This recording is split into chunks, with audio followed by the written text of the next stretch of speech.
Hey guys, it is Sophia, the Shadow Hunter, and today I'm going to be doing my book review on We Who Are Alive and Remain, the Untold Stories from the Band Brothers by Marcus Brotherton. I love this book. I gave it a 5 out of 5 stars on Goodreads. And let me tell you how much I missed Band Brothers in the story. And I've been wanting to rewatch the show because I normally watch it on the fall time. Maybe I'll watch it this winter. I already want to have someone to watch it with because I watched it alone and it gets kind of old watching it alone, even though I love it and the stories. This book, however, brings up some things that I never realized before, and I've read the book, twice, and I watched the show at least 4 times, and there were some untrue things, or not very honest things, about certain characters in the show, which I find it kind of sad, but at the same time it's understanding because it's Hollywood and they want to sell it, and if they don't add a little bit of fiction to it, people, unless you're like me and you love history and you watch it for the history, no one's going to want to watch it without some drama, so they had to put the drama. But I still kind of like knowing that I want to go back and rewatch the show and maybe read some more information about this character. That is Captain Sobel, who helped make Easy Company great, but lots of people hated him. And I really would like to know what he was really like in real life, and this book kind of did that.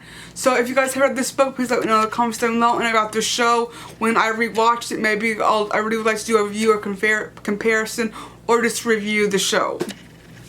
So this book went through a bunch of the different shoulders: Ed Pepping, Clancy Lill, Don Bond, Shifty Powers, Joe Lewis, Henry Zimmerman, Roy Gates, Frank Selesky, and Herbert Sooth Jr. Roy Gates, Alvin Malport, and Forrest Gump. I don't remember all of these characters in the show, so I think these are the untold stories, the ones that didn't get in the show. So thank you, Marcus Brotherton, for coming up with this book, because if you didn't write this book and produce it, I wouldn't know these things about these men we didn't know about, that I've come to love and appreciate for fighting for our freedom. And something, if you have watched the show or read any of the books or know anything with the men of Easy Company, they do not consider themselves soldiers. They consider themselves just serving a company of soldiers. And that is so humbling and amazing to know the men who fought for our freedom and for our country, and to help shut down Nazis and Germany during World War II and the Third Reich, and to keep the world safe, that they did not consider themselves heroes. And I think that really shows the type of people they were, because obviously if people thought they were heroes, would they really go and do that? Probably not, because they would be so full of themselves that they wouldn't be willing to give up what these men gave up. And I just think that it's so sad what people have given up for freedom now, and how now the world's going, how history has gone, and how people want to make America, the different ways they want it.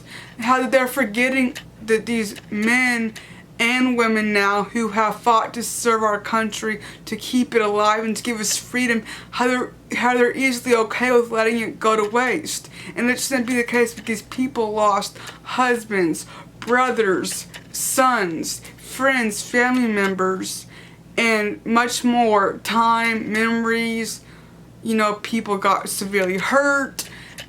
They gave up so much for our freedom, and it's a shame to easily give it away, because freedom did cost these men something and their families, and it is a shame for us not to remember that, and to think about that when we think how we want the government to be run, and how we want America to be, and what type of rights we should have, and what type of involvement we need to have in other countries and in government, what the type of role the government needs to have in everyday people's lives. People fought for freedom so that people can have the right to do what they feel they need to do. And it's so sad that, who knows, we might not have our freedom, like religious freedom.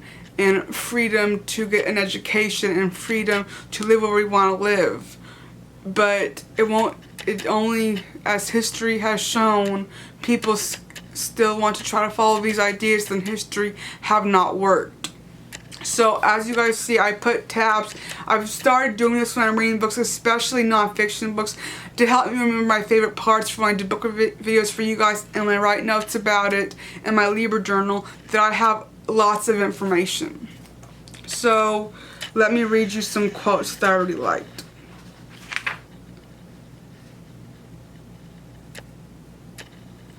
So here we go. I think Evans thought I was a favorite of Sobel's. Now because I wasn't afraid of Sobel, I never hesitated to walk up to Sobel and ask him questions, which some guys wouldn't do. In fact, I'm sure sometimes I went up to him and asked questions in order to keep Sobel from asking me questions. So I don't know why Evans transferred me. Of course, he was no favorite of mine either. I remember only 3 guys who ever voluntarily transferred out of Easy Company. One was Dick Garrett, and the guy I met the day I enlisted back in Frisco. Another guy was Cowboy Grant. We used to kid him about having a stub ranch because he was from Oregon and everything there is trees.